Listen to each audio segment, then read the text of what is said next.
शुभ सकाळ सर्वांना. कशा आहात सगळेजण?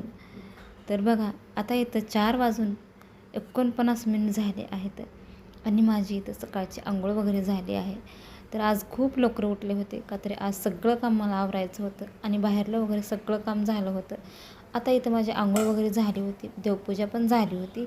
ती काही व्हिडिओ मला शूट करता आला नाही का तरी खूप गडबड असल्यामुळे आणि लवकर लवकर अंधार उजळत पण होता. त्याच्यामुळे मला वाटलं आता किती उशीर होतो की स्वयंपाकला, म्हणून लवकर फास्ट आवरत होते. आता इथं खाली बसून जरा मला व्यवस्थित करता येईना झाले का तरी माझ्या पायामध्ये त्रास होत आहे, म्हणजे गुडघ्याला.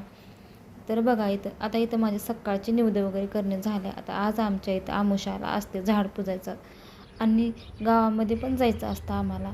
तर बघा, गावामधला व्हिडिओ तुम्हाला पुढच्या नेक्स्ट व्हिडिओमध्ये तुम्हाला समजेल मी कुण्या गावामध्ये गेले होते. आता इकडं सकाळी चांगलं फटफट उजळलं होतं आणि आता बघा झाडाला किती मस्त असं गुलबुसला छान असे फुलं आले होते रंगीबेरंगी आणि वातावरण पण खूप छान झालं होतं. तर भेटूया पुढच्या व्हिडिओमध्ये. तोपर्यंत बाय.